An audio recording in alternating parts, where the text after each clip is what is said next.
It's great to see everyone. I'll call our meeting to order at 8:34 a.m. The regular meeting of the governing board of Pivot Charter Schools and Rhodes Education Organization. Can we have roll call, please? Yes, sir. Secretary Halverson? Here. Thank you.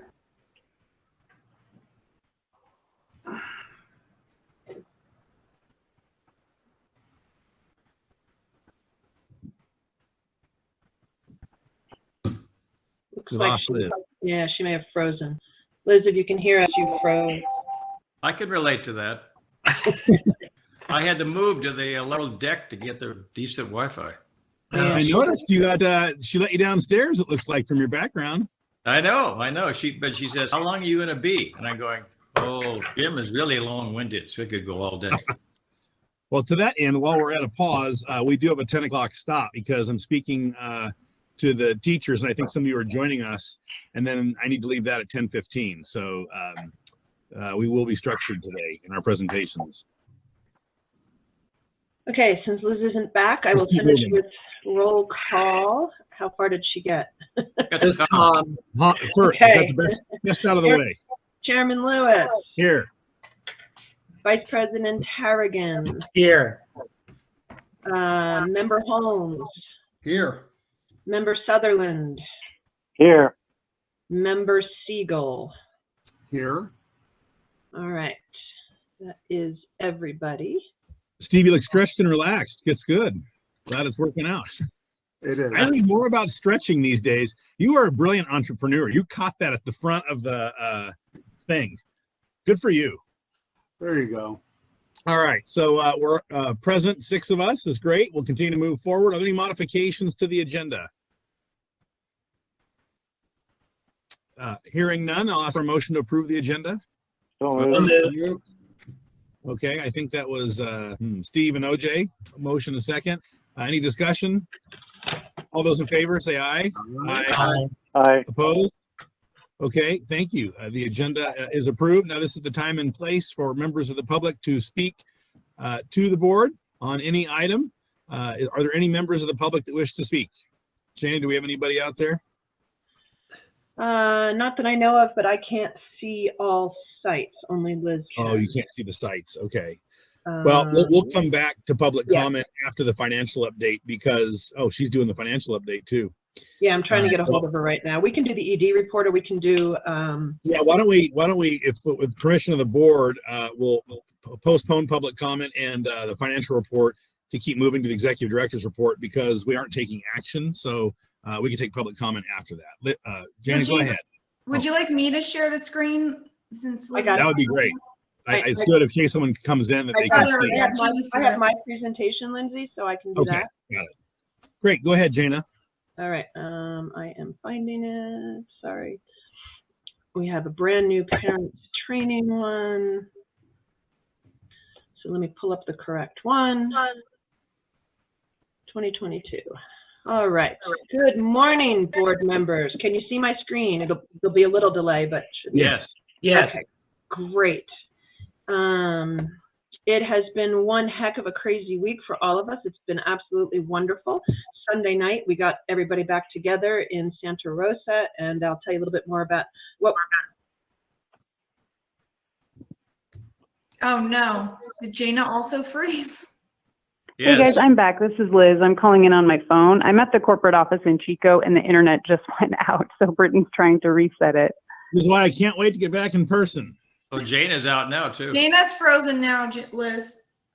Okay. I heard I could, when I Jane- froze before, I could hear. And so I heard that she called roll. So are we, where are we at on the agenda at the moment? We were trying the executive director's report, but she's frozen. So why don't we jump into the finance report? Can Lindsay show that to us while you talk? Yeah, through it? I'll pull it up, Liz. Jim, I'll you pull it should up. check to Liz to see if there's any public comment. Oh yeah, thank you, Kevin. Thank you. Good vice president work. Let's go Oh, back. don't to kiss public. up to him. There was no Okay. one on the Zoom, Liz, for public comment. Is there anyone at any of the sites wishing to do public comment? There were none and no one had submitted public comment in advance. We did have a few other people in the meeting. Lindsay, can you see if there's anyone who has a hand raised or submitted a comment in the chat? No hand raised and no comments in the chat. Okay, well then we'll move from public comment. Thank you, Vice President Harrigan, for the reminder. My, then we'll continue. my honor to support you, Chairman Lewis. What a guy! Knock All it right. off. Gee. We'll move on to the finance report. Back on the agenda then. We'll pull that up. And Liz, can you see a screen, or at least you have the slides, right? Yes, so I still do not have internet, but I have the presentation up on my computer. So if Lindsay can, Teamwork Lindsay, are you able to I got- present it? We see it. I've got up and I have your slides and it looks like, I don't know what these are, the But numbers. it's the it's the updated financials. Yep. Okay. Thank you. Thank you. Maybe I'll just give you a cue when to change the slide. So let's go to the content slide. Sorry for the technical difficulties this morning. We're doing good. Okay. You can't stop us. So today is only a partial report, a partial update for the financials because of the time of year. But we did want to make sure that we updated you all on the official state budget that was passed because there were some changes based on the official state budget as opposed to the May revise, which is what we based our official budget that you all adopted on previously. So we are still closing the books for the 21-22 school year. Those financials are due to be reported to the state as unaudited actuals by September 15th. So EdTech and I are working on those, but we're not quite ready to present those at this meeting, so those will be at the next meeting. And Lindsay, let's go ahead and go to the next slide. Actually, it's skipping two slides to slide 4.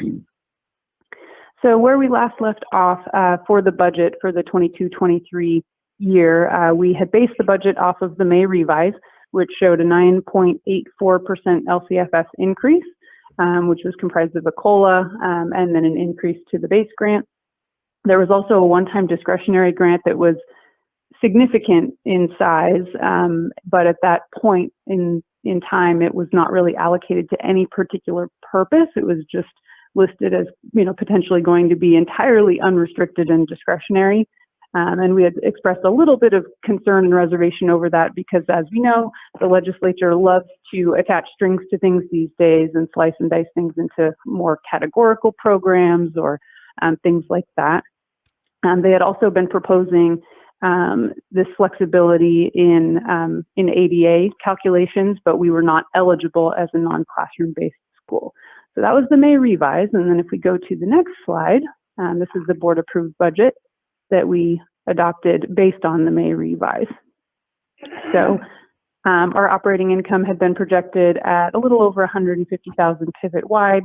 All sites either, slightly positive or about break even. And then if we go to the next slide, you can see the actual state budget that was adopted. The ADA protection that we were not going to be eligible for, that went through and we are not eligible for it. It is classroom-based schools only. So non-classroom-based charter schools are not eligible for that. So we don't get any discretion in our ADA calculations to give us a boost there for 21-22. But for 22-23, the LCFF increase did end up being even larger than projected in the May revise. So it's comprised of the COLA and the base grant increase, like in the May revise, but the percentage actually went up a bit more. And this is the first time actually that the base grant has gone up. Unless I'm mistaken, I think it in the history of LCFF since we've transitioned to this system in around maybe it was about 10 years ago. So that's significant that we have the first time the base grant increasing. There are these block grants rather than one big discretionary grant that could be used for anything. It was split into some smaller block grants with some strings attached, but they're still very flexible. So we'll talk about those a little bit more in a moment. So the next slide just shows kind of some historical trends and potential, future increases to LCFS. So you can see how this year with the COLA and the base grant increase combined, it's the largest jump we've had.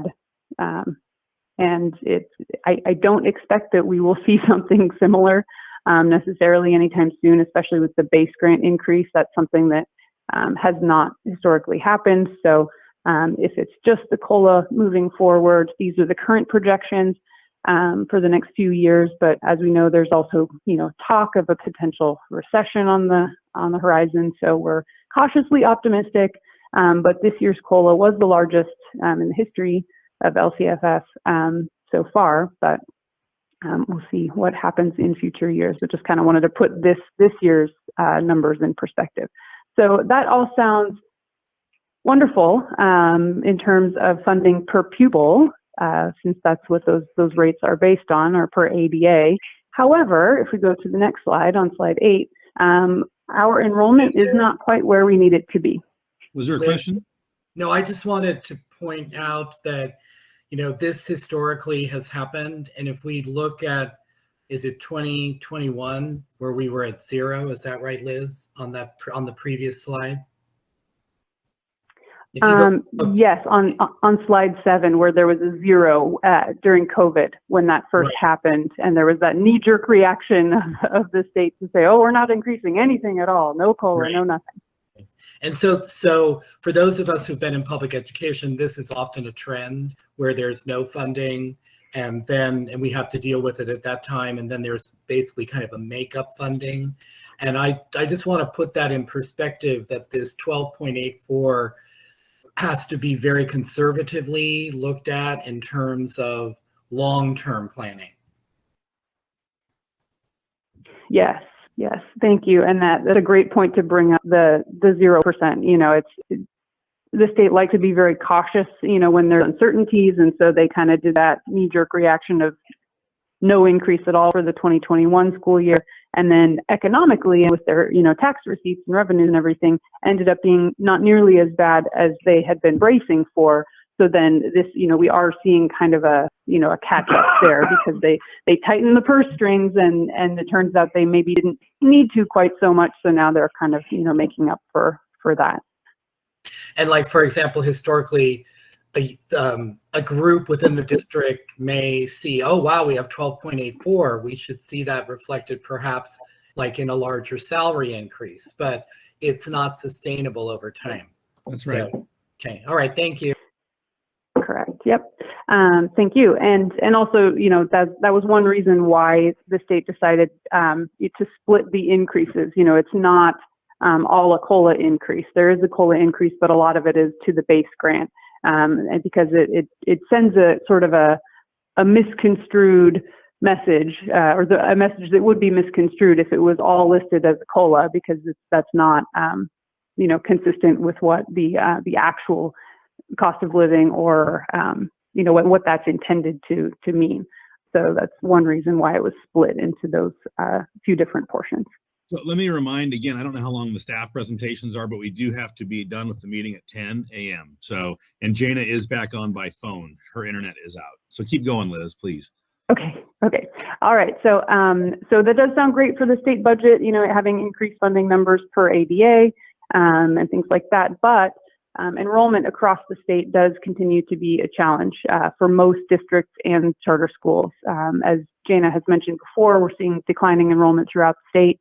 And we're doing not as well as we would like. We're not, sounding the alarm bells just yet or anything like that. It's not a dire situation, but we did lower our enrollment projections in the budget by the ADA projection by about 43.1 pivot wide. Riverside is the one site that is doing fabulously on enrollment currently. So they're, on target for their original budgeted enrollment. So there's no changes there.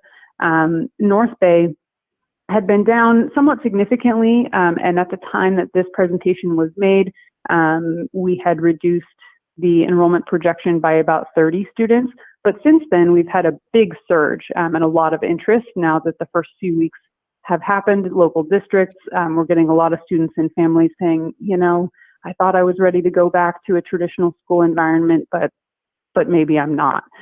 So we are seeing a large kind of surge in interest in enrollment at North Bay. So we're hopeful that number will be able to be bumped up for the next iteration of the forecast. North Valley and San Diego both had decreases as well, but very small at North Valley, only by 5 students. San Diego is down in the projection by 15 students, which is somewhat significant given their original enrollment was only 115. So that San Diego is the site that we're watching very closely. I've heard that there's also an uptick in enrollment down in San Diego, so hopefully we'll be able to bump that up again a bit as well. Doesn't it, that's So- a key. That is a key question though. Because we actually have minimum kind of site numbers for our sites we've talked about as a board. So, does Lindsay, do you have better enrollment numbers as of today, or an idea that you can share relative to the updated projections at each of these spots? I've got them, Jim. Okay. Well, Jana's and let me just step in too and say that, so these numbers are not based on current numbers because we always see surges and increases throughout the year. So what we did is we looked at where is our current enrollment, and it's in Jana's presentation actually. Okay. You know, where were we at this time last year and where are we right now? And so we would see, okay, you know, San Diego, we have 20 fewer students than we did last year. So let's increase the overall enrollment projection by about 15 because we still have, you know, a lot of time. So it's I these understand numbers that we, the slide you have in front of us shows what the updated projections were for our budget framework, correct? These are the projections Correct. we put in. So I would be curious, Yes. while this is in front of us, how does enrollment relate to these so we can understand that in the scheme of the budget? It's in my presentation, Sure. plus I also have some side notes on how many students are quote unquote in the hopper, so to speak, which means that they have either completed an application and they're just getting pieces parts in, or they've walked in recently. So I basically touch base with all of the site coordinators at this time of the school year about every other day on the in the hopper numbers. So I will update you when we. So let me just ask the straight question. Do you see, based on the updated projections, are we going to be higher, a bit even, or a bit higher, or a good bit higher? How about for each site? Can you answer I it don't that think- way? And we'll see. I don't think anybody is going to be higher. I think we're going to meet them at minimum, and I think Okay. Riverside might be slightly higher. Okay, thank you. Can Kevin, I did you have also, I was just going to say, historically within the districts, we call it the 10-day count, you know, and ours are even a little bit more flexible. But, you know, Jim, we usually wait till 10 days into the academic year.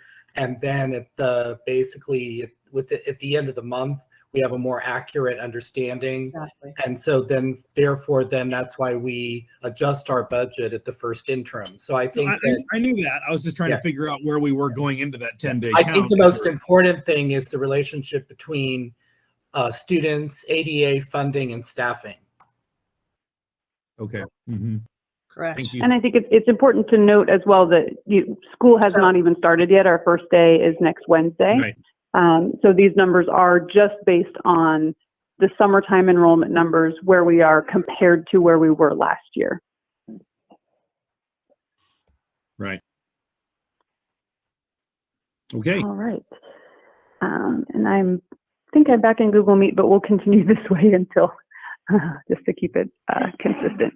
So the next slide shows enrollment projections in a little bit of a different format, just kind of as a bar graph, showing how our ADA from last year is in the kind of blue, and then our original adopted budget is in green, and then our current forecast, our revised forecast, is in kind of the orangey reddish color. So nothing incredibly dramatic, but we have gone down, kind of a little up and then down. So how does this impact the revenue forecast? If we go to slide 10, you can see the changes here. So the first line, ADA and LCFF COLA, that's a bit of two things. So the ADA is a decrease in ADA. The LCFF COLA and other funding is an increase, but the net changes of those, the adopted state budget funding rates and the decrease in our ADA nets out to these amounts. So it is a drop of $225K at North Bay, some decreases as well at North Valley and San Diego, increases at Riverside because the ADA stayed the same and the funding rates went up. The one-time and A through G lines are for other grants that were approved in the state budget. So those are increases to revenues. The ESSER line, you'll note there's a little star there. There's no actual loss of funding here. But as we've talked about before, ESSER is it's a one-time funding source, but it's long-term, and we have to allocate it strategically over several years. And so in this case for North Bay, we did push out some of their ESSER revenue to a subsequent year. So the total change is on the bottom, and then on the next slide, it shows how that change impacts the operating income. So if you recall the approved budget, we did have a net operating income of about, goodness, it was on a previous slide, it was about 150K, I believe. So overall, it has gone up a little bit. We're now at 210, but it's balanced a little bit differently across the sites. So now we have North Bay very slightly negative, just about break even. San Diego a little bit more negative, but still in the break even range. And then North Valley and Riverside are looking pretty healthy at this point. But one caveat I want to note is, we've looked mostly at revenue changes here, just updates to the state budget and our enrollment numbers. The expense side forecast is generally one that gets updated in mid to late September after we really know how all of the staffing and hiring shakes out. So we still had some open positions that were not yet filled, and so we generally wait to do that reconciliation and update to the projections until September after the school year's underway a bit. So we'll definitely see more changes there once we have staffing settled for the year. Okay, so moving on to slide 12, the Learning Recovery Emergency Block Grant. This is one of the grants that was authorized by the state budget that does have some strings attached. It has a long spending timeline going through the 27-28 school year. So we're starting to see these trends of one-time funds that are restricted but multi-year, and it just ends up being a lot of different, eligible expenses to track, and resource coding and things to make sure that we're juggling all these restricted grants and keeping them separate and spending them down according to their timeline. So it's yet another new one. The funding is based on it says UPP ADA, that stands for unduplicated pupil percentage. So it's basically students who are identified as low income, foster, homeless, English learners, things like that. So this grant is intended to, like many other grants with the sort of learning recovery or learning loss mitigation, to increase instructional time and help students get back to where they would be or where they would have been if the pandemic had not occurred. So lots of supports for things like counseling and meals and things like that as well. So it's a fairly flexible list of allowable uses. And then moving on to slide 13, another grant authorized by the state budget, the Arts, Music, and Instructional Materials Discretionary Block Grant. Has a little bit shorter of a spending timeline, but still through the 25-26 year. This is allocated based on ADA numbers of all students, and is focused, in addition to arts and music, a lot of other things are allowed that are not really related to arts and music. Things like COVID expense, professional development, and other operational costs. But they've also tagged on some kind of ethnic studies and culturally relevant books, things as well. And we are fortunately eligible for both of those grants and will receive the funds. So, and then moving on to the last slide, slide 14. As we mentioned, we're still working on closing the books for the 21-22 school year, but expect to have those done and submitted soon by September 15th. And then, as I mentioned, the staffing forecast and the expense forecast will be updated in September, and so that will be presented at the next meeting, along with continuing to monitor enrollment, update the revenue side based on that, and we should have a much better picture at the November meeting. And then also for revenue planning, as I mentioned, we have a lot of different funding sources that are one-time and restricted, and so juggling those and managing those and allocating them strategically, especially because many of them are multi-year spending timelines, is something that we continue to watch very closely. We're watching those like a hawk to make sure that we, spend everything on eligible resources within the allocated timeframes. And it's definitely becoming a bit of a jigsaw puzzle, but I'm confident that with the support of our team and EdTech and all of our partners, we've been able to stay on top of those pretty darn well. So I feel confident that we'll be able to utilize all those funds. And I believe that is it. Any questions? Questions of board members? None here. Okay, Liz, that's a great report. I mean, there's a lot of discretionary dollars you having to keep track of, lots of different pots. Looks like you're on top of it. I think it's a prudent planning for our new dollars that we received from the state. And I appreciate Board Member Harrigan's comments just about that. Yeah, it's a big bump. That's a big bump catching us up, and that's not an ongoing bump. That's important. It looks like you've planned for that. Let's see what next week brings and the next 10 days brings. Thank you very much. Terrific. Thank you. Okay, we'll move on to the next item, and that's the executive director's report, I believe. Yes, good morning. I apologize. It's crazy over here. I mean, I couldn't even get on Google Meet from my phone, so I apologize for lack of video. So I can't see what's being presented. I'm just going to go through it from my slide deck on my computer. So as I mentioned, we're going to talk about legislation. I'm going to be updating the board on programmatic changes that have occurred, a little bit more about enrollment and the kids that are in the hopper. Staffing is literally changing as we speak day to day. Right now, we're running around trying to do some catch up, and then we're going to talk about some changes to the first week of school. So here's the good news on legislation. There's not much. There's not much. So SB 1343 is probably going to get passed, maybe not, but it's basically going to require that all charter schools offer STIRS, which we already do, obviously. The Charter Schools Association is opposing it because there are many charter schools that have not allocated enough funding in their budgets for STIRS, and it could tank some of their budgets, especially the smaller schools. So they are actively opposing that one, but it doesn't affect us at all.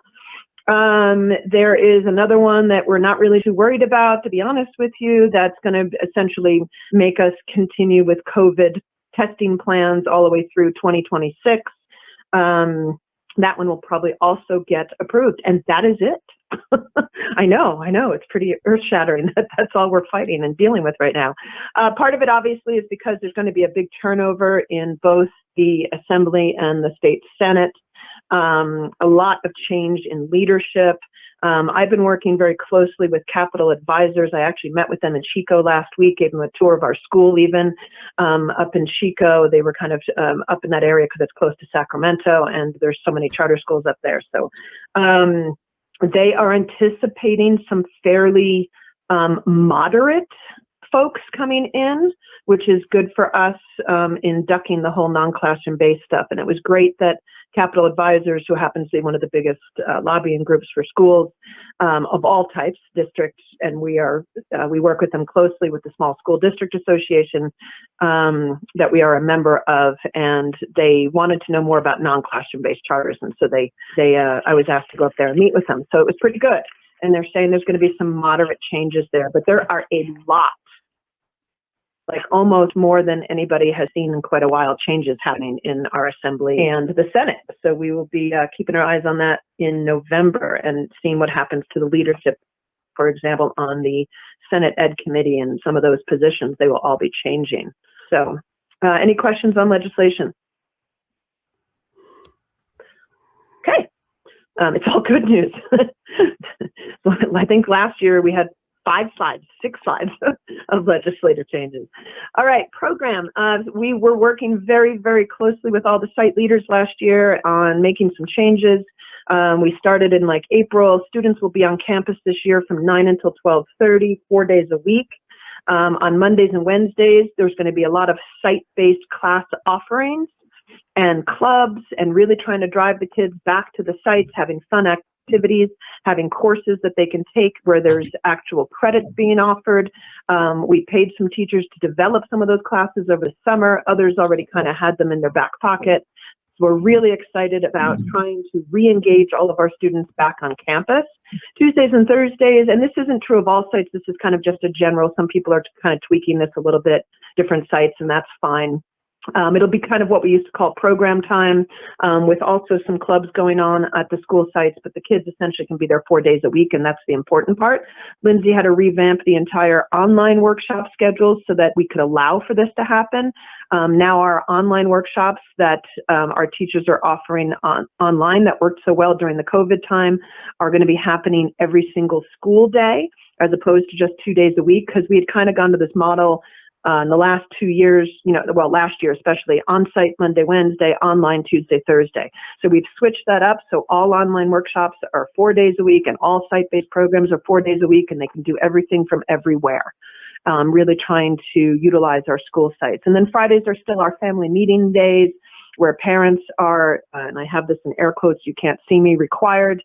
We're not allowed to require them to, but we highly, highly, highly, highly suggest that they attend these meetings on Fridays to meet with their educational coordinator at least once a month. And we're really focusing on field trips and guest speakers, 2 field trips and guest speakers a month minimum at the small school sites and 4 at Pivot North Bay, to really, again, drive kids to the school sites, to get them out there and socializing again, and also to get us out into the community and community members onto our school sites as well. We have, if you remember, it's in our LCAP to really focus on our EL and our ELD, our English language plan. Teresa's been working on that quite a bit this last year, and we did actually hire Shana Hawkins, who was working on intervention last year, to be our ELD teacher. She has a full schedule. We're working on who's going into what classes, but the new ELD curriculum that you all addressed and saw on the agenda in June is moving forward, and we're really excited about that online curriculum. More on continuing career. We're continuing our career technical education with A and B versions this year, at least for our plant one at North Bay. We're going to have a B version for all the kids. It was the most popular class. It was really exciting. And then we will do the A version. And we're looking at advertising for CTE teachers that are already working in traditional school districts, because they might be able to work for us in the afternoon and do a CTE class, especially we're looking at Riverside to do the animal one, since we have a vet next door that wants us to do that and have some of our kids there in the veterinary office. So we're looking at some creative ways to find teachers who already have CTE credentials, because that's a key to us being able to offer our site-based CTE. Very, very excited that Brenda Burke was hired as our intervention specialist, providing more small group online assistance and support to all of our students. To give you an example, when Lindsay and myself and a few others were on a call last March or April, I said, hey, Lindsay, would you run, how many kids would actually qualify for math support if X or Y or Z criteria were used in our iReady, meaning that they were below a certain grade level or further, behind by a certain amount of grade levels. And with just the criteria that I threw out there off the top of our heads, we had like 200 kids. Now, obviously that's not possible. So we're altering the criteria, but Brenda will be working very, very closely with Kristen Poitras, who is our MTSS coordinator, and Lindsay on that data and how to qualify the kids for those supports. So we're really excited about that. And we were able to tweak the schedule enough to meet all of our teachers' strong sentiments in all of the surveys that we sent out last year, that they have a flexible work schedule. As you know, you're probably all reading those articles out there, how everybody everywhere is looking for a flexible work schedule. Again, Lindsay had to redo a lot of the online workshop schedule to accommodate this. We had to play with our site-based schedules. And so long as we don't need a substitute on site because someone is sick, and so long as everybody is meeting their responsibilities and on top of their audits and on top of their paperwork and their students are performing well, there is the potential for them to be eventually, after the first couple weeks of school, having 2 work from home days. And they were very, very excited and appreciative of that. But obviously there's some criteria on that. Any questions on programmatic changes for this year? Questions from board members? Those all look good, consistent with LCAP and consistent with what we've been talking about. Yep. Any questions, board members? Not here. Okay. That's great. Just very, very thoughtfully, in historically in like our personnel committee or our salary compensation committee, we talked about Jana always marketing what we do to meet staff's expectations. You know, like everything you just said, that staff recognizes it, but it's important to like codify it again in an announcement to them, or codify it in our newsletter, or codify it, you know, consistently. So we're reinforcing we're reinforcing that we heard and we're acting. So Kevin, to that 100%, and I think having that in our flyers and things is important. I am speaking to these very points to the teachers at 10 o'clock and making sure they understand that the board and the administration hear them. And these are some of the things we've done to implement their voice. So I really appreciate you advocating for that. But I have these exact talking points. Tom? Oh. Go ahead. Tom raised his hand. I have a question. Just briefly, what's the difference between A and B on career tech? Oh, great question. It's like 101 and then 201, you know, and using college terms. It's the next version. It's the second semester. It's the more advanced version along the pathway, the career technical education pathway. It's the next class, and eventually it leads to what they call a capstone course, which we are working on little by little. But it's just the next version. So kids who took A can now take B, and they get more in depth, and they actually go more in depth into the details of the course. Got it. Thanks. Good question. And I was going to comment about, Kevin, when you mentioned getting it in the newsletter, we do have a newsletter coming out, and I don't have that in there. And I think that's actually a great thing for me to reach out to Trip Epi Smith and ask them to also sort of highlight in our newsletter. So thank you for that idea. Thank you. About the two work from home days. Right. Yeah. And again, in a typical career technical environment, you know, the students take an exploratory a more in-depth knowledge B, and then an application practicum is the capstone. And that curriculum's been in place for many years now. I mean, it was in place when I was in Newark in 2005. So I think, you know, just that it's kind of the exploratory, the more in-depth understanding, and then the application. So that helps. Correct. Great. Yeah. Excellent. Okay, continue. Yes. Moving on to enrollment. The first slide is San Diego. It's a little bit more detailed. And we have 4 students in the hopper right now for enrollment on Pivot San Diego, and this might actually be a little bit more updated. So we're closer to 80 perhaps by Monday for Pivot San Diego. We're working closely with Trip Epi Smith on what we can do around marketing and social media to enhance that. I don't know what's going on. I just spent the last 2 days there. It's an amazing staff. It's a great program. So I wish I could tell you why it's so low. A lot of the schools in the area. We've looked before. It's harder to penetrate. There's so much noise down there, and there's more competition than any of our other sites. Yeah. Yes, it is true. The louder voice and the better schools. We know that about San Diego. Yes, and San Marcos is also in declining enrollment this year as well. So moving on to Pivot Riverside. They're almost at their targeted budgeted enrollment. There are 3 students in the hopper right now, with 2 that just recently wanted applications and got sent the online application. So it's going to be like 2 to 6 in the next week, basically. So they will meet their target pretty quickly here. And again, as Liz mentioned, school does not start until Wednesday. So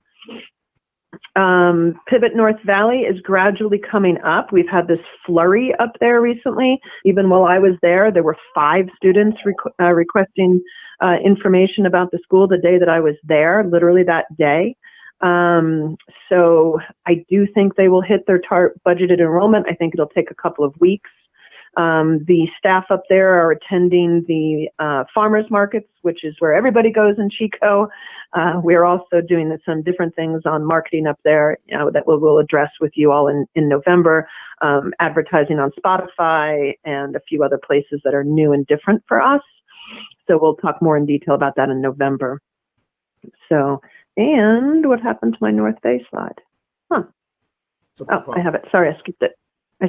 I went up to North Valley. Sorry, I skipped it. So we have 57 students in the hopper right now in Pivot North Bay.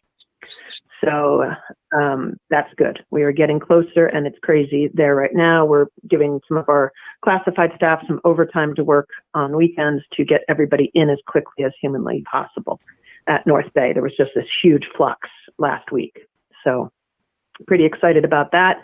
And as Liz mentioned earlier, when I talked to Anna about why they're all of a sudden coming, it's because the Santa Rosa City Schools had started and other area schools, and the kids are like, yeah, I went back for 2 days and I just realized I can't do it. So that was the feedback that we got around that. So, so we're running to keep up with it. All right. Any questions on enrollment other than what I've already shared? Questions? Thanks for trending the right way in most sites. That's good. Correct. Okay, we'll look forward to your report at the end of the month that you emailed to us. To Dr. Harrigan's point, that'll be what our year will look like. Correct. Let's continue. Moving on to staffing, this has already sort of changed. We made an offer for an education specialist that accepted last week. We are making an offer today for an educational coordinator. Everybody right now that is a returning teacher is quote unquote full. They're going to have to take some extras in the next 2 weeks because our 2 new educational coordinators that we hired to replace ones that have left in the past that were in the budget can't handle a full load right now. So until we get them up to speed and they can handle a full load, our returning teachers are going to be over. But that's good. That's the good news. We're going to have enough students to give them, like those 57 in North Bay. Shannon Mallory is the one who does the caseload. She goes, where are we putting them? I said, I have no idea. Let's meet and talk about it. And they are going to have to be over for a couple of weeks while the new teachers get up to speed. The new teachers are only assigned 5 to 7 students at a time. So that's great. I'm going to be making an offer today for one educational coordinator.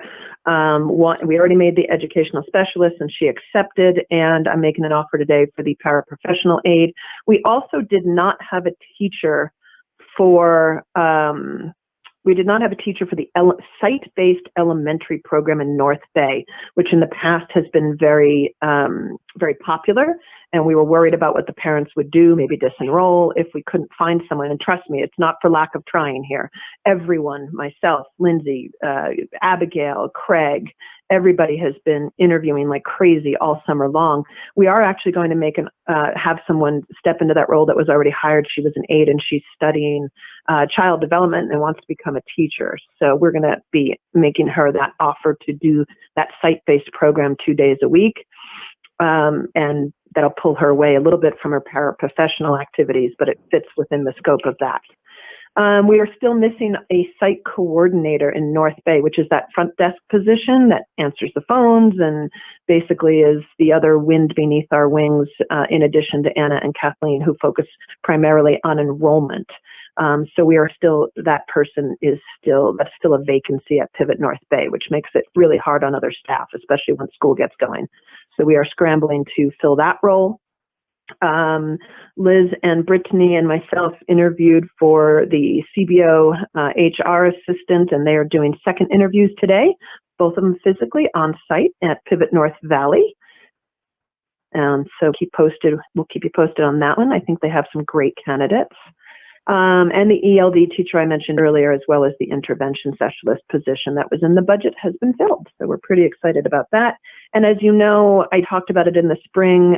You guys don't see Sarah Gerber-Kai very often. You have not seen her over the years, but she was our lead counselor, and her husband got a job out of state, and she took another position.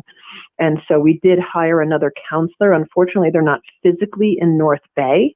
We do need this full-time counseling position. So we hired them out of San Diego, and so unfortunately some of our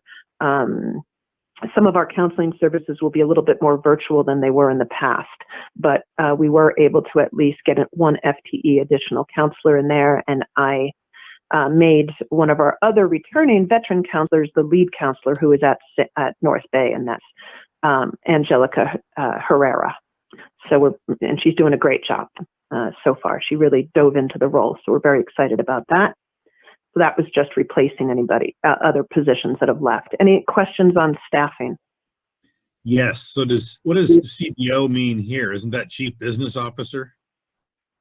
Does this mean- It is. Yeah, So Liz? one of the things that yep, that's Liz, and that's Brittany is HR, Director of HR. The ongoing requirements by the state that keep increasing have made both of their positions This is an crazy. assistant for those two people. I thought it was we're hiring a chief business officer and Correct. HR No. assistant. Okay. No, we're hiring an assistant to those two people. Sorry for the lack of clarity on that. Okay. Yes, they are both doing things that if you saw what they were doing, you'd go, I probably shouldn't be spending their time doing that, but someone's got to do it. You know, it falls into that category. I want to make sure you weren't reassigning Liz or something, because there would be a revolt of the board members. No, gosh, no. We're actually hiring this position so that her life is more sane than she stays and can handle everything that's thrown at her. You know, Galaxy was a huge part of that for Liz as well. And Liz, if you want to chime in and speak for yourself, you know, feel free. But I've been watching this get worse and worse and worse for both of them. So anyway, it's a much needed support position for the two of them. And just to speak to Brittany's role, CalSAS, which is credentialing, we are now all subject to all of the credentialing state reporting, so to speak, for lack of better terms. Lindsay had been doing it last year. It really doesn't belong in her wheelhouse either. It really belongs on HR. But, you know, there's only so much blood you can get from a turnip and so many places you can put things. But with an assistant taking some of the other tasks off of Brittany's plate, then she will be more in charge of CalSAF and things that have come up by the state recently that are just new and just dumping more things on our peeps. Any other questions on staffing? Just Jane, is the county office or our authorizers giving Brittany any support with that? Yes, actually, they are. And Riverside is. The HR Yes. directors at the county office will provide training when these credentialing programs are implemented.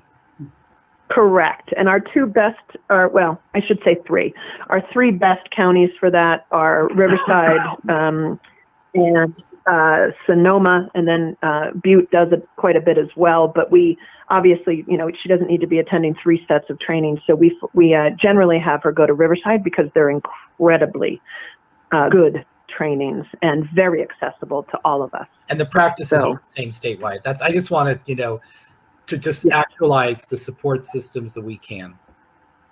Correct. Yeah, thank you. Absolutely. Hey, Jana, OJ. Yes. Yes. Are you addressing that Future Farmer program that you're thinking about for next spring? Yes. We're trying. The teacher that was doing the animal program at CTE is no longer with us. And so Teresa and I met yesterday, Teresa House, who's overseeing CTE, and I met yesterday. And that's, you know, when I suggested that maybe when we come up for air, we actually try to advertise locally and have someone who's doing it already locally and knows the farmers program and is, you know, part of all of it locally in Chico, and just hire them. You know, they would basically be having a side job to work for us so that we can continue with that program. But the person who was doing it has left us this year. So we want to. Brought that up. I think you should contract that. That may be too much of a burden for a teacher trying to hire a teacher for that expertise. You shouldn't do that. You know that. I think that, hiring as a side gig that comes in a few days a week or a few hours would be good. But I think that's important and so correct for our school to be competitive. It is, and we were. Go ahead. Right. Well, the reason I brought that up is I made contact with the person I told you about. She works for Chico State out at the Chico State Farm, and rather than me getting very deeply involved with that, what I thought I might do is arrange a virtual meeting between you and her. That'd be awesome. Just to talk about what your needs are. And she's not credentialed, but I was thinking of her as a resource more than a teacher. Sure. No, that would be great. The more people we know up there, the better, the better off we will be. So I appreciate that very much. And it would be myself and Teresa House. So I will invite Teresa as well. Thank you, OJ. Okay. That's awesome. The You're chances welcome. are she knows somebody who knows somebody. So That's exactly right. yes. Any other comments, questions from board members? Okay, Janet, go ahead. Last slide. As I mentioned earlier, we spent August. We all arrived. In the past, if you remember, we trained new teachers on Monday and Tuesdays, and then veterans showed up on Wednesday, Thursday, Friday. We decided to change things up again in the spirit of listening to the staff and what they wanted and what works. They had always felt at the beginning of the school year and having to scramble to meet with every single family and get certain documents signed in a very, very short period of time while we were also training was just way too hectic and chaotic.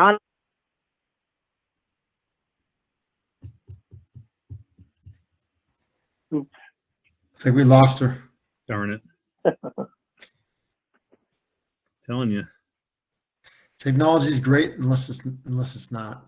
Well, what she was saying, well, maybe Lindsay or Liz can complete just a quick overview of what you did this week and then where the teachers are headed to schools today.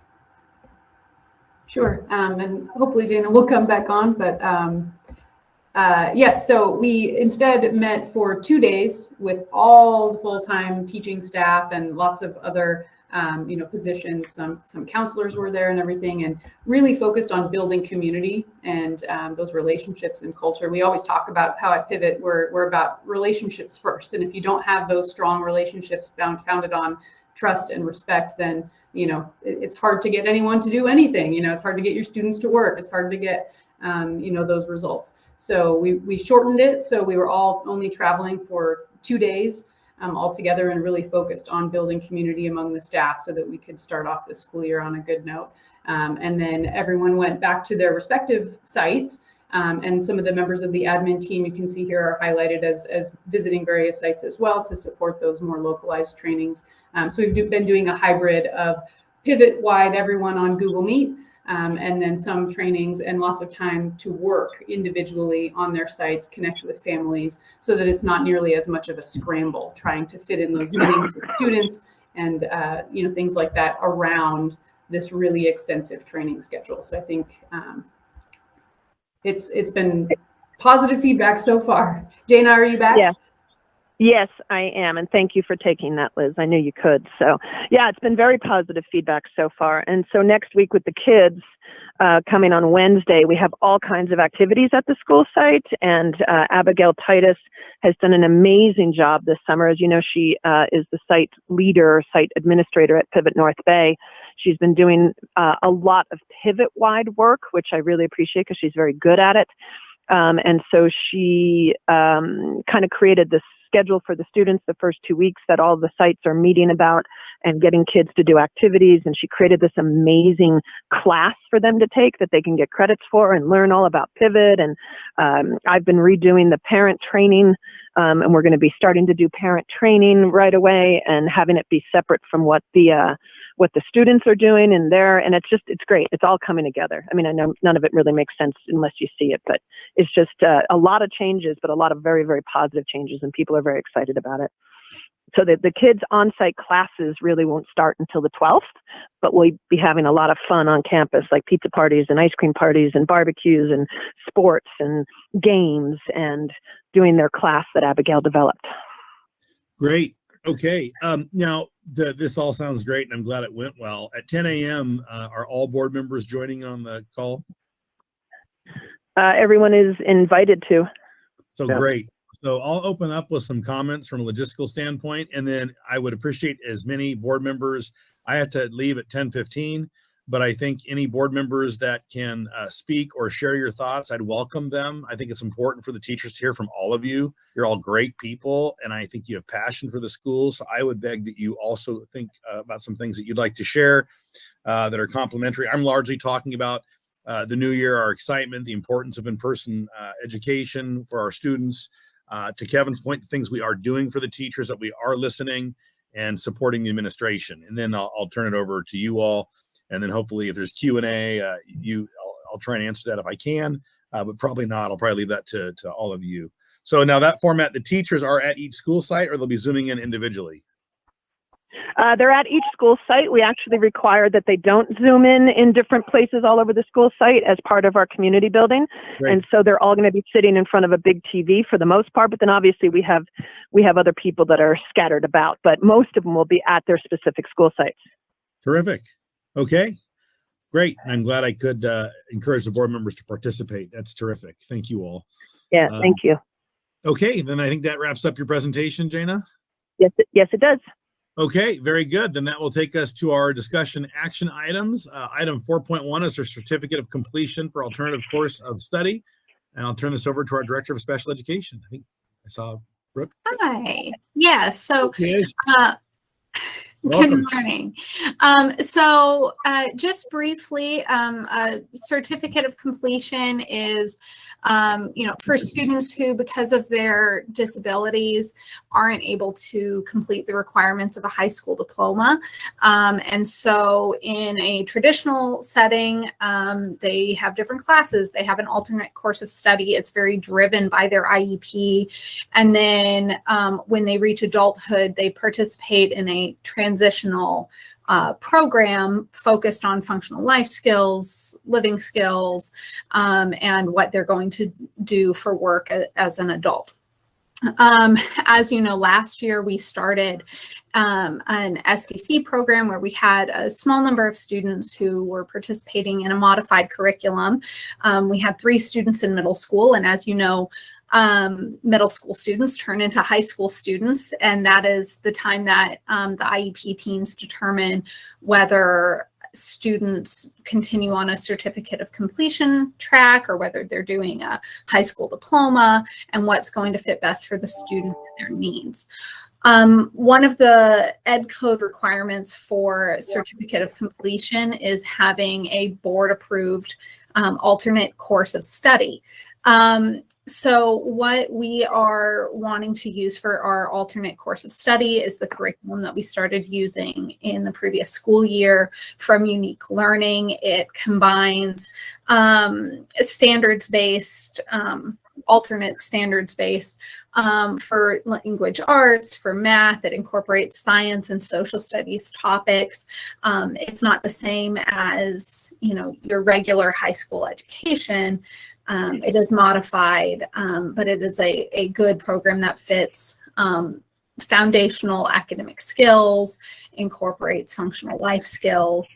And so that is what we are proposing to use for our alternate course of study for students who qualify for certificate of completion at Pivot. Okay, thank you. Do members of our curriculum committee of the board have any thoughts on this or comments? I'd just like to thank Brooke for, putting it in place. It's something that we were asked to do when the state implemented the high school graduation requirement as part of the metric by which students in the district the schools are measured to be meeting their appropriate expectations by the state. And so therefore we had some negative data because students with special needs were not able to meet that because they were failing traditional classes. So the state implemented this as an alternative a number of years ago, which I think was a very responsive way by which to allow these students access. I think the other critical point here is a high school diploma or certificate of completion is essential to employment. And so if we had young adults between 18 and 22 with special needs without a high school diploma, they would have difficulty transitioning into the workplace, such as, having a position. You might, for example, see a bagger, a courtesy clerk at a grocery store might be an individual such as this who has the cognitive or social ability to do a job like that, but they still really do need a high school diploma or certificate of completion in order to have access by the employer. So this is so critical. It allows us so much advocacy for our students. And I'm very grateful, Brooke, for the excellence of your presentation. Thank you. Thank you, Dr. Harrigan. Dr. Halverson, do you have any other thoughts? I would Great say, meeting. thanks to Brooke, the importance of dealing with these wonderful children. They sometimes get left out of the picture, and they are so special to all of us, to the parents, to the community, and do exceptionally great things. Many specialties that we have that they're thanks to them. So I agree with what's been said. I think it's exceptional need. These are great people, and they deserve the very best that we can give them. And Brooke has done that, and I appreciate that very much. Great. Thank you. Thank you, Dr. Halverson. It's good having retired superintendents on the board. I'll tell you, I appreciate your gentleman's expertise. Brooke, thank you for the work on this. It clearly is very important. So the action before us is to approve the coursework, the course of study for the certificate of completion. Is there a motion to do that? I'd like to make a motion. Okay. Board Member Holmes, or a second? Second. Dr. Halverson, second. Any further discussion of the board members? Okay, I'll ask for public comment. Is there any public comment on this item, Liz? I would just want to add that Brooke has been doing an amazing job since she stepped into the position, going from interim director to our permanent director. We had been trying to do the certificate completion for quite a while, and she got it done. And I'm really, really proud of the work she's doing with her entire, with all of the special ed staff this year. She's doing wonderfully. Stepped into the position. I think she went off a cliff, down a slide, grabbed a parachute, and landed perfect. That's a great descriptor. I think I'd say that. Thank you, And Brooke. we're blessed. We're blessed because of it. Yes, we are. Okay, there's a motion, a second on the floor. No discussion, no comment. I'll call for a vote. All those in favor say aye. Aye. Opposed? Okay, the motion carries. Good work, Brooke. Thank you. Item 4.2, this is AB 361. Now, I will say on this item, and Liz, I don't think a report needs to be given, it is getting harder to make the findings. And so even in our city of social distancing and emergency conditions, so I think we need to tighten up. Even the rules in Sacramento are starting to come into focus. So I think our emergency conditions, what is the finding that we're suggesting here now at this point?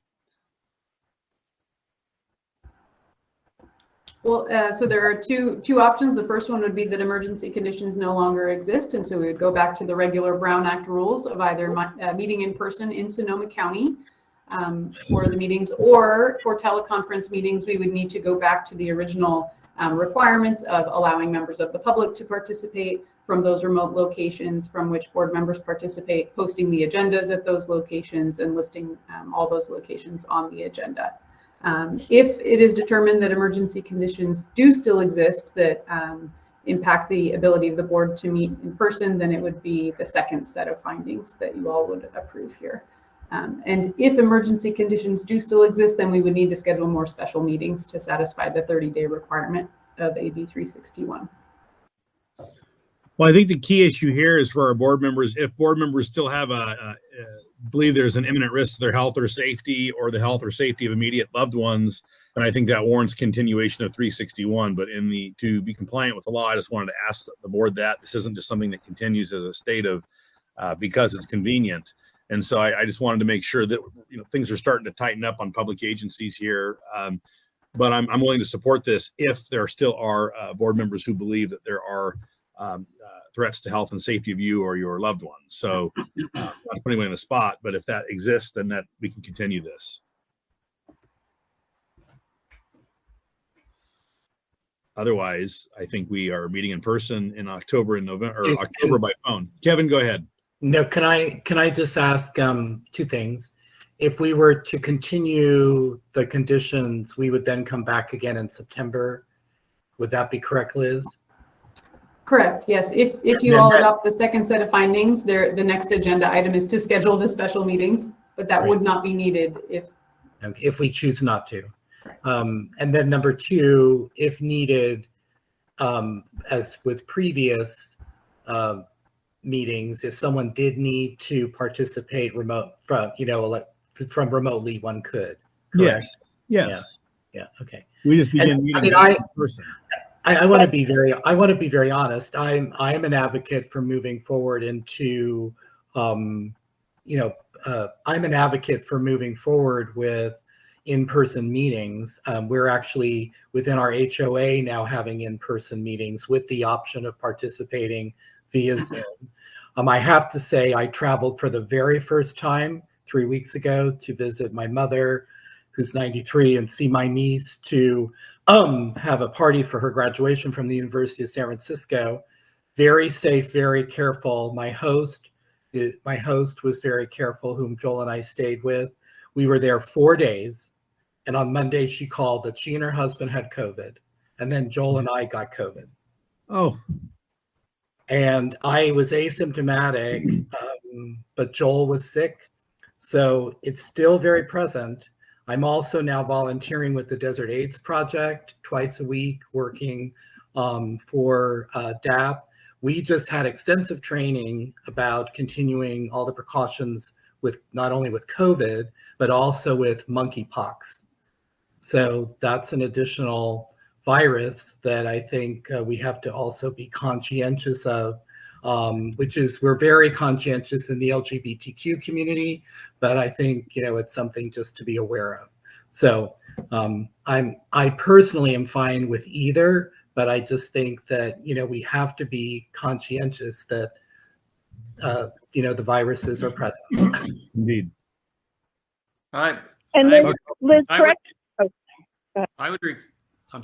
I'd request that we still stay with the distance thing, at least for another month or so.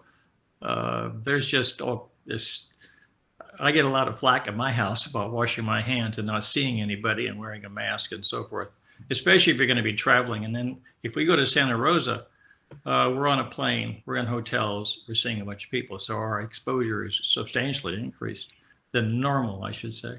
So I would agree with Kevin. I'd love to get back together again, and I hope we can do it very soon. I would put it off for another month or so, maybe, and then hopefully November we could do this. But I would say for the next month, I would wait, at least for me. I would second that. I would third that. Can we make a motion? I move we do the emergency, whatever those words are, that we. It says conditions. Continue still meeting, exist. whatever it is, whatever that thing is. You move that emergency conditions still exist. I heard you say that. Is there a second? Exactly what I said. Second. Okay.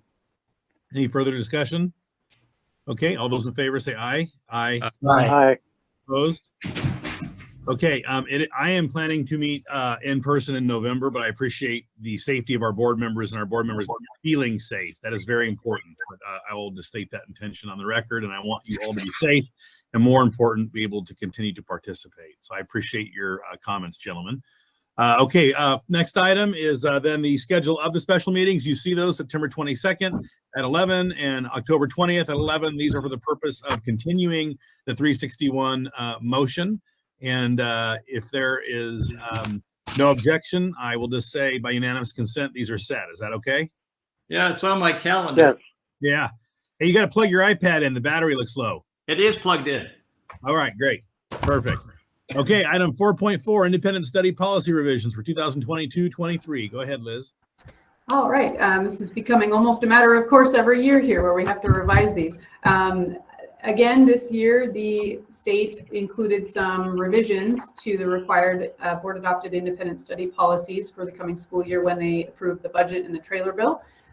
They're minimal this year. However, if you look at the red line version, you can see exactly what the changes are.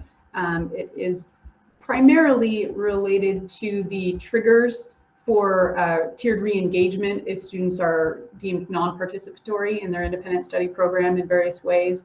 There are also clarifications on who has to sign the written independent study master agreement and the meeting requirements if a parent is to request a meeting to discuss the program and the policies and the written agreement before they sign it. But the changes are minimal.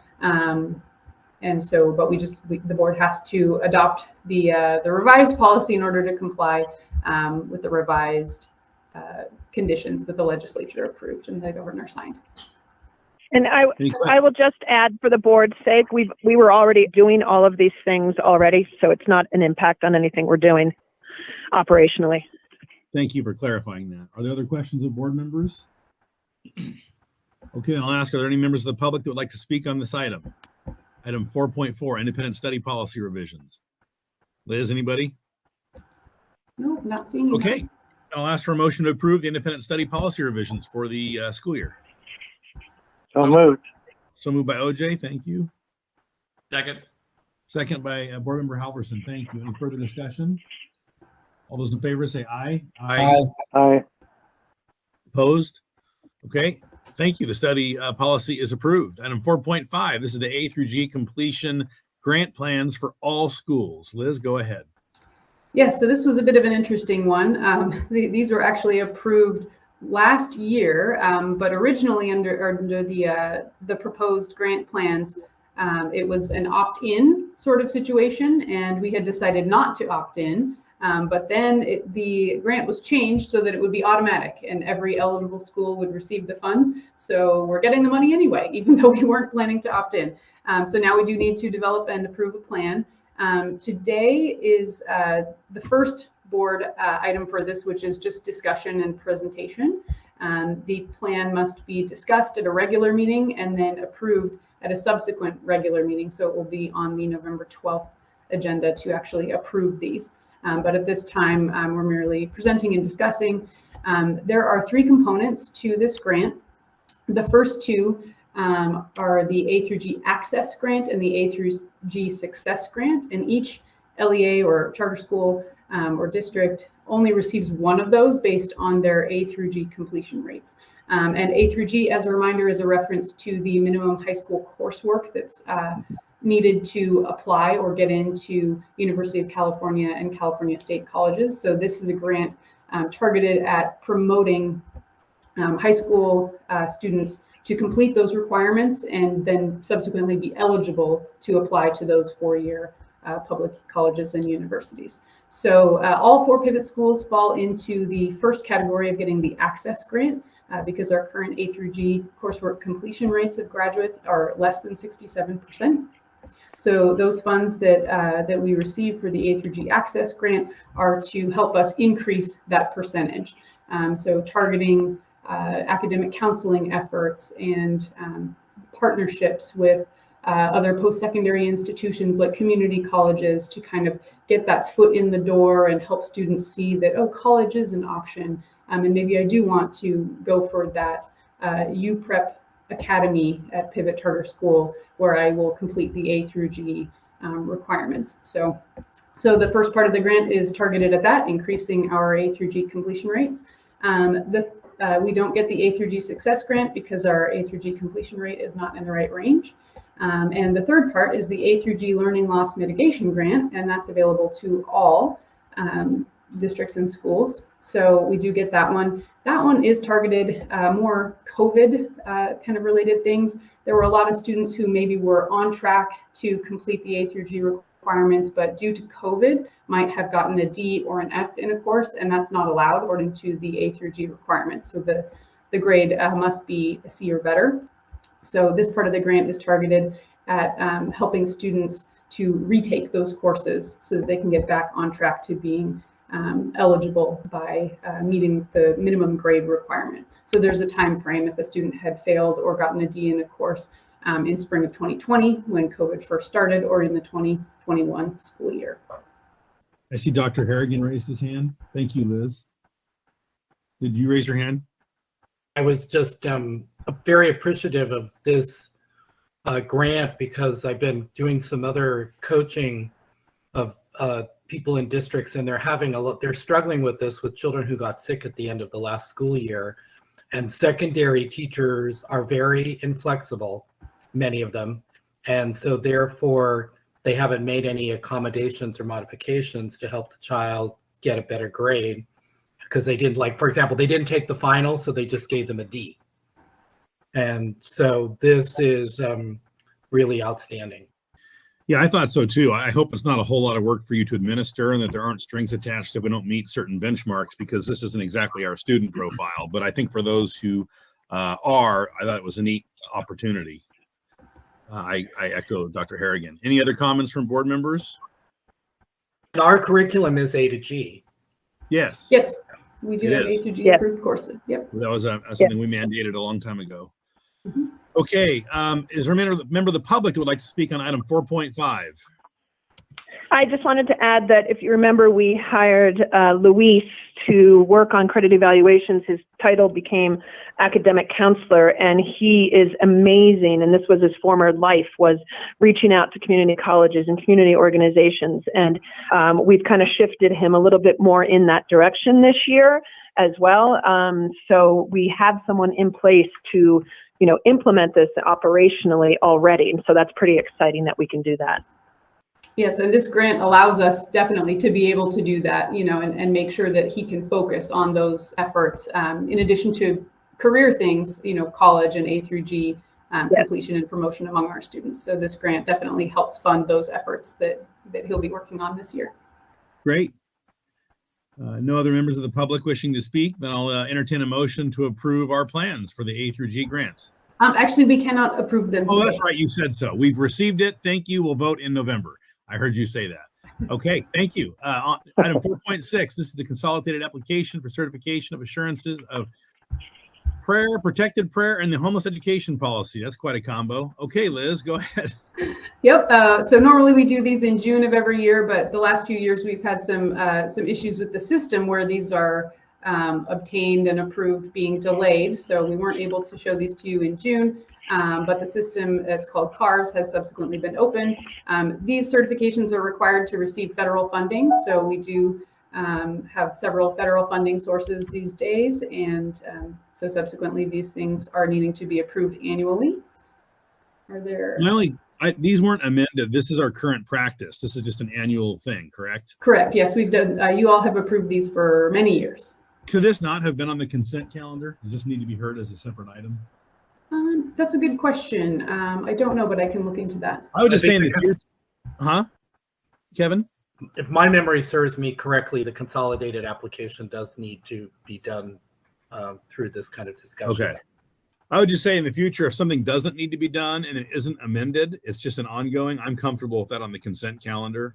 But to the point, some items I know in city land need to be on a agenda. They cannot be on the consent calendar. Partially, it's because the data that's reported then is correlated to funding designations and allocations from the consolidated application. Got it. Okay, any board member comments? Okay, I'll open to the public. Are there many members of the public that would like to speak on item 4.6? Okay, seeing none, I'll ask for a motion to approve the consolidated application and certification of assurances for all sites. Move, Alverson. Alverson, thank you. Second by who? Holmes? Sure. Sure, great. Okay. I thought I heard that. I'm going to get pretty imperial because we got about 6 minutes here. Okay. Do it. Can you alert the sites that we're on time, that we will be Yes. speaking it to Call people? for the question. Yes. All right. All those in favor say aye. Aye. Aye. Opposed? Okay, great. Item 4.7, but yeah, make sure the sites are coming together around that TV because we're coming online here in a minute. They're coming.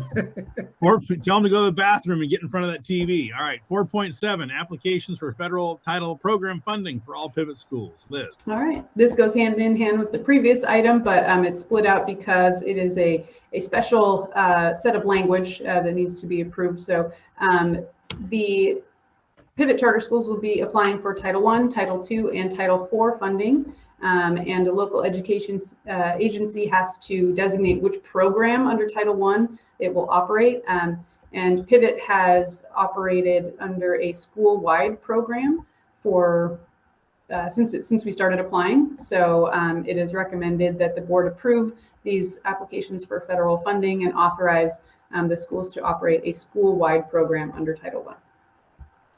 I saw a thumbs up from Dr. Harrigan. Any other comments from board members? Okay, are members of the public wish to speak on item 4.7? Any members? Hearing none. Okay, then I'll entertain a motion. 4.7. So moved. Thank you, OJ. Second. Second by Mr. Siegel. Thank you. Any further discussion? All those in favor say aye. Aye. Aye. Opposed? Okay, great. Those are approved. Moving on to our consent agenda. Any members of the public wish to speak on the consent agenda? No members, Liz? I'm looking at you. No? Okay. I'll ask for a motion to approve the consent agenda. I so move we approve the consent agenda 5.1, 5.2, 5.3, and 5.4. Thank you, Dr. Harrigan. I'll second that. Any further discussion? All those in favor say aye. Aye. Aye. Aye. Opposed? Okay, great. Upcoming meeting is our 361 hearing on September, was that 22nd Yes. at 11 a.m. And the normal meeting will be scheduled for November 12th or 12th. And that it will be in Santa Rosa, but we will have a virtual option pending if 361 continues or not. You just have different requirements for notification. And that will be it. We'll adjourn the meeting. Good job, board members, staff. It's great to see the senior staff, Liz, Lindsay, Brooke. Thank you. I really appreciate when the senior staff is in our board meetings. You're doing a great job. We're very grateful. And we wish you all a terrific start to the school year.